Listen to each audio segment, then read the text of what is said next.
승리한 자로서 우리는 주님을 따라가는 것입니다. 오늘날 우리 가운데에 여성들이 참 많아요.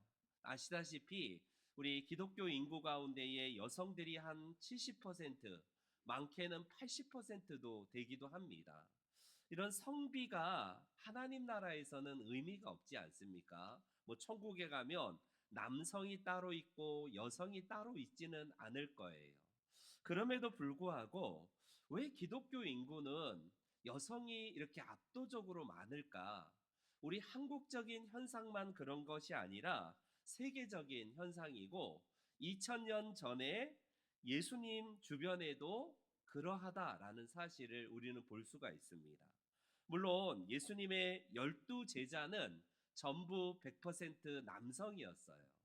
그러나 예수님의 그 핵심 그룹인 12명 외에 또 다른 많은 예수님의 제자들이 있었는데 그 가운데에 그 당시로서는 여성이라는 그런 홀대와 차별을 받으면서도 예수님을 적극적으로 따라다니는 제자 그룹이 있었다는 것을 우리는 복음서에서 볼 수가 있습니다. 특별히 그날 예수님이 십자가 책형을 지시기 위해서 십자가를 오르실 때, 아니 이미 예수님께서 신문을 받으시면서 갖은 고초를 겪을 때에조차 예수님의 제자들은 한 사람도 없이 다 뿔뿔이 흩어졌습니다.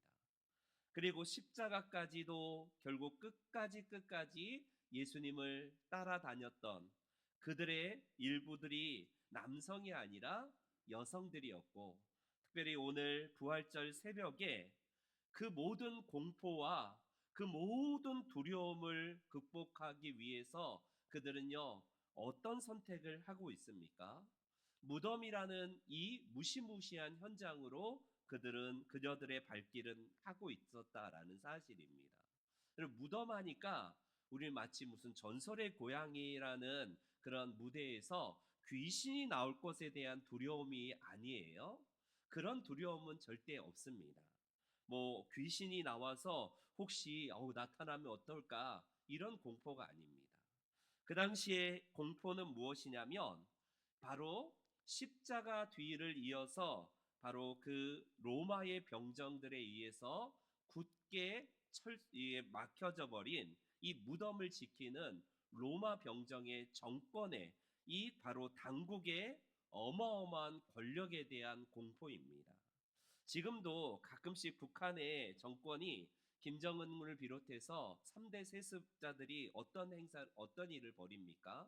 공포 정치를 하기 위해서 사람들을 결국에는 많은 사람들이 보는 앞에서 총살령을 감행하고 있어요. 그게 왜 그럴까요? 그 사람이 죄가 많아서 다 많은 사람들 앞에 이렇게 그들을 처형하는 그 선택을 하는 겁니까? 아닙니다. 이건 무언의 암시인데 니들도 감히 우리 김정은 이 위대한 수령 동지를 해하려고 하는 그런 시도조차를 아예 하지 마라. 그런 무언의 암시가 아니겠습니까? 그리고 오랜 세월 동안 바로 시체를 내리는 것이 아니라 시체를 공적으로 그렇게 전시함으로 말미암아 지나가는 사람들이 그 시체를 보면서 몸서리 쳐지게 하면서 도무지 북한의 정권에 대항하면 안 되는구나. 바로 그런 암시지 않겠습니까? 이런 것들은 역사에서 주로 행해왔던 공포의 보통 모습이라고 할 수 있습니다. 루이 15세를 암살하려다가 잡힌 잘 알고 있는 그 바로 다미행이라는 그런 사람이 있어요.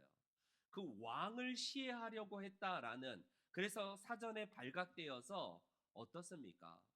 어마어마한 고문과 결국에는 끔찍한 결국 참수를 끝에 결과적으로 그는 시체가 매달려져 있어서 프랑스 사람들에게 공포를 자아내게 했던 방법을 선택하지 않습니까? 지금 단종 영화가 굉장히 유행하고 있다는데 그 단종을 결국에는 유배 보냈던 그 어떻습니까? 그 모든 거의 그런 공포들은 뭐냐면 사육신을 비롯해서 엄청난 고문 끝에 결국 그들의 시체를 많은 사람들에게 보여줌으로 말미암아 아무도 정권에 대항할 수 없도록 만드는 것이 보편적인 모습이에요. 예수님 당시에 십자가 그 갈보리 동산도 바로 그런 공적인 바로 권력 구조가 가진 엄청난 포갑 구조의 그런 형태의 모습이었고, 예수님의 그 무덤도 마찬가지입니다. 이 무덤이 무서운 것은 귀신이 나와서 무서운 것이 아니라 감히 당국에, 이 로마에, 특별히 사내들인 공회원의 이 공회에 아무도 대항하지 못하도록 하는 권력 구조에 있다라는 사실입니다. 부활의 새벽, 예수님의 모든 제자들은 아무도 그 주변에 없어요. 그런데 오늘 본문에는 몇몇 여성 제자들이 예수님의 시체에 향품을 바르기 위해서 그녀들은 예수님의 무덤으로 가고 있다라는 사실을 본문은 증언해 주고 있습니다. 마태, 마가, 누가는 각각 그들의 이름이 약간 한두 명 차이는 있지만 막달라 마리아 그리고 다른 마리아라고 마태는 이렇게 서술하고 있고요. 오늘 본문의 마가는 막달라 마리아와 야고보의 어머니 마리아와 살로메라는 세 명의 여성을 소개하고 있고, 누가복음에는 그냥 이 모든 여성들을 그냥 여성들이라고 이렇게 기록을 하고 있어요. 약간 상이한 진술이긴 하지만 다 공통점은 무엇이냐면 남성들이 아니라 여성이 그 바로 새벽에 예수님의 무덤으로 다가갔다라는 사실입니다. 여성은 봐주겠지. 여성은 힘이 없기 때문에 그냥 로마의 당국과 정권은 그 폭력적인 폭압을 조금은 그치겠지. 그건 오산입니다. 가차가 없어요. 애누리가 없습니다. 왜 그럼에도 불구하고 그녀들이 이렇게 담대하게 예수님의 무덤가에 가서, 그것도 어찌 보면 로마에 의해서 결국에는 잘못되면요 그녀들 또한 무사하지 못할 이 상황에서 예수님의 무덤가로 갈 수 있었던 이유가 뭘까요? 그것을 바로 저는 머리가 아니라 가슴이 시킨 일이라고 생각이 됩니다. 보통 우리는 머리의 영역, 이성의 그 영역은 뭡니까? 논리적인 추론을 하고 계산을 하고 어떤 그런 이성을 통하여서 그런 것들을 우리가 하는 감각기관이 바로 이성의 부분입니다. 이성은 분명히 인간에게 있어서 필요한 영역이에요. 교회 안에서도 이성적인 부분이 발달하신 분에 의해서 어떤 계산적이고 또 어떤 계획이 이루어지고 차곡차곡 순차적으로 일이 이루어지는 데 있어서 머리가 하는 일의 역할들은 중요하다라고 할 수 있습니다. 그러나 우리가 가슴은 어떤 겁니까? 추론하고 계산하기 전에 바로 본능적으로 끌어안고 그를 품는 그런 본능적인 영역, 그 감성의 영역이 가슴이라고 할 수 있어요. 여러분, 예수님에게 행해진 그 엄청난 폭력, 예수님을 향한 엄청난 고문, 그 모습을 현장과 끝까지 지켜보았던 많은 사람들 중에 누가 끝까지 십자가 곁에 남아있고 부활하신 예수님의 무덤까지 갈 수 있었는가? 바로 그건 머리가 아니라 가슴의 여성들이었다라는 사실을 볼 수가 있습니다. 이건 꼭 남성과 여성을 구분하는 젠더의 구분은 아닐 거예요. 남성 가운데에서도 우리가 잘 알듯이 우리 그 막달라 마리아를 비롯한 여성들도 있지만 우리가 잘 아는 남성들도 분명히 예수님의 십자가를 끝까지 따라다닌 분들도 있어요. 니고데모를 비롯하여서 우리에게 중요한 우리 요셉을 비롯한 많은 분들이 주변에 있었다는 것을 보게 됩니다. 그들의 특징은 뭡니까? 머리의 사람이 아니라 가슴의 사람이었다는 거예요. 특별히 하나님께서는 왜 여성들이 이렇게 끝까지 주님의 십자가 곁에 있을 수 있었을까? 그것은 한 생명을 품어본, 어찌 보면 자궁의 10달 동안 한 생명을 품어보고 그리고 젖을 물렸던 어미의 그 마음이 결국엔 한 생명을 품을 수 있는 본능을 가진 머리형의 사람으로 만들어가지는 않을지 모르겠습니다. 그래서 자기 안에 품었던 이 엄청난 생명을 어머니들은 가지고 있기 때문에 결국 그 유전자가 여성들에게는 더 머리형의 사람이 아니라 가슴형의 사람으로 만들고 있지는 않은지 모르겠습니다. 제자들은 이런 면에서 다 실패했어요. 죽기까지 따르겠다. 우리도 주와 함께 죽으러 가자. 도마를 비롯해 베드로, 예수님의 제자들은 한결같이 그들 가운데에는 예수님을 향하여서 결기 있게 우리도 죽을 수 있다라고 했지만 막상 엄청난 로마의 당국의 이 폭력, 공포 정치 앞에서는 맥없이 무너질 수밖에 없었다라는 사실입니다. 그들의 이성과 그들의 정말 차가운 이성은 어떻습니까? 계산하기에 바빴어요. 아, 내가 이렇게 하면 나에게 어떤 손해가 올지, 내가 이렇게 하면 나는 엄청난 고난을 당할 텐데, 라는 이 머리, 이 이성이 결국에는 감성, 가슴을 결국에는 앞섰기 때문에 결과적으로 그들은요, 다 뿔뿔이 흩어지고 예수님의 십자가 앞에서 결국에는 다 도망가고 마는 일을 아니겠습니까? 그렇습니다.